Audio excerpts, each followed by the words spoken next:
Hey, my name is Free. For those of you who don't know me, I'm representing ATL. Um, I will be shortly starting my first autobiography reality show. It's going to cut me wide open to the public. I'm dreading it, but I'm so excited and I really am ready for it. Um, this is kind of like a pre-trial, this video. I'm going to allow somebody to go ham on me with questions, good and bad. I don't even know what she's going to ask me. So, her name is Key. She's all the way to ATL from LA. Very well versed, educated, talented individual. You guys will be seeing a lot more of her as time goes on. Please support her. Speak, say hi, be cordial. It'll take you a long way. Trust me. So here we go. Let's get in my business. I'm interested in knowing about the thoughts of your thoughts on the lesbian scene, not just in Atlanta, but just what do you think causes the division amongst the lesbian community? Why can't we come together and rise? I personally, I've traveled a lot. I've gotten a taste of lesbians everywhere, from LA to Boston to Miami to Atlanta, Chicago. You think it's going to be different from city to city, but the common thing that we all have alike is that we're all women. As women, I feel like we're naturally born drama filled individuals. We're catty, we're competitive, and I feel like a huge reason why we cannot be successful as a group of people is because instead of being genuine, being supportive, genuinely wishing that the next person does a better job, we're worried about, ugh, she's so this, she's so that. We're too busy breaking each other down. And I feel like that's why I've always felt in order for a lesbian to really be successful, you have to reach out of that lesbian box and you have to go into the real world, the straight world, because that's where people, they're not worried about rumors, which it look like they're worried about money. Can you make it? Can you do it? Can you succeed? Can you deliver the job that is asked of you? Period.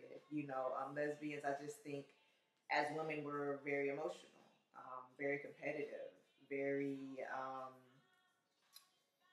what's the word about territorial?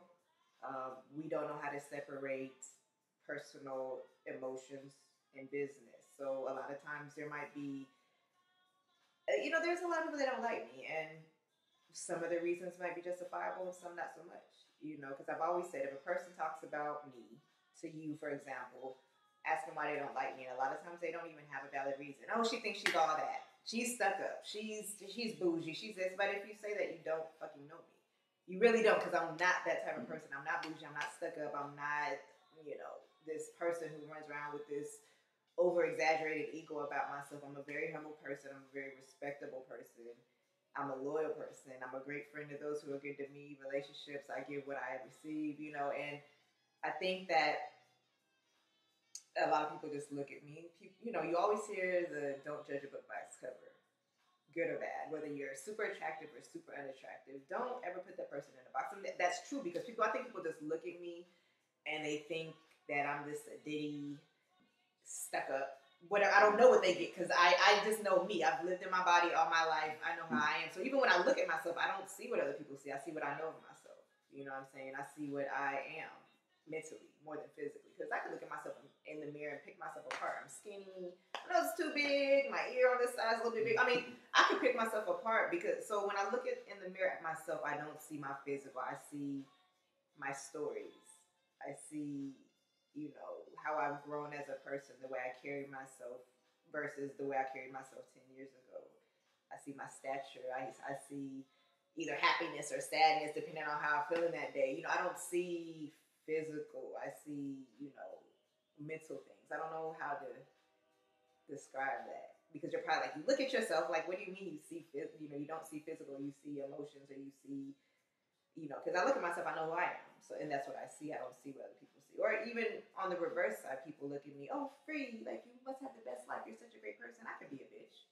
I could be a complete bitch. That is not what you want to see because I can be this great person. But to cross me in the wrong way, you will never, you will never live up to that. I will make you remember it. I will make you pay for it.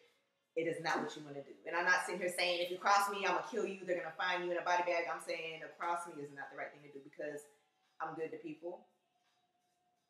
But for somebody to do me wrong, you have lit a fucking firebomb. Like, it's not what you want to do because there's not been a lot of people who have seen me in a very chaotic, disrespectful manner. Most people who see me, they see me very composed. They see me very my mannerisms are good. I'm respectful. I'm calm. I'm together. The people that have seen me lose my mind are like, you don't want to take free there. Like, if I've had a friend that has been around when I snapped and went off on somebody, if I'm around another individual and that person sees me boiling up to that point, like, leave it alone. You don't want to, like, trust me. Just shut up and walk away. You don't want to take free there because I'm a Gemini tennis. I mean, we have this wonderful side to us. They say we're like bipolar and all this stuff, but God knows you don't have to be a Gemini to be bipolar. I just feel like there's no gray shades with us. We either like you or we don't. We're going to fuck it with you or we won't. We're going to give 200% or we're just not going to do it. You know what I mean? There's no in between half-assed friendships, relationships. If I'm in it, I'm in it 200%. I'm in it to succeed, to win. If I don't do it, I'm not even going to touch my foot with it. Like, if I do something, I want to put my all into it and be more than successful with it. And I just feel like, I'm very misunderstood. And, me, myself, like I said, I've always been myself. I've always lived in this body. And I've come a long way. And the people that have known me for more than a decade, they can appreciate that. Now, the people who've known me for a couple of years, or the people who just know me via websites, YouTube, Facebook, whatever, the internet gets from me what I allow them to see. There is a lot of myself in my life that is not put on the internet, on Facebook, on anything. There's a lot of me that people don't know about. When it's relationships, I'm very private with my relationships because I've learned over time that when you blast your relationship, especially in the lesbian community, you are setting yourself up for failure. There's no reason why the whole fucking world needs to be in your life. Knowing what you're going through, whether it's good or bad, knowing what issues you have with your girlfriend or what great things she does for you, that you're just giving them a fucking dummy's guide to how to steal your woman. And that's another thing my dad always taught me. Like, at a young age, I learned not to talk about my bedroom business. I had a young female that I went to school with, middle school, and she used to go around talking about, oh, my boyfriend, he lays it, he's this, he's that. And hell, next thing you know, all her girls are trying to get at her boyfriend because she's bragging about how he lays the pipe, and they're all curious and whatever else. It's not only is it asking for trouble, it's unladylike to talk about your bedroom business. And so at a young age, I learned, it's better to keep it between you and that person. That's your business. That's your privacy. But I do think, back to your question as far as why do I think that our community is, why it's so hard for us to support one another. I don't know. This is another thing. Sweet Treese and myself have this conversation. It comes up often about why lesbians are so, I refer to as crabs in a bucket. Everybody trying to climb over each other to get out of this pothole and to get on top. And you're so busy trying to do that you're pushing everybody else down to stay on top. But money is inevitable. Like, there's so much out there. It's not like, I feel like, honestly, if different people that were successful in our community came together, you would have more of an opportunity to make more money. For me, it's not about money. It's just about being accomplished. You know what I mean? Saying, hey, fashion show, ding, ding, ding, let's see if I can do it. And then for me to actually accomplish that, that's a great feeling. I don't do it for the money. I do it to challenge myself. And then to also, me doing fashion shows has opened up doors for so many other people.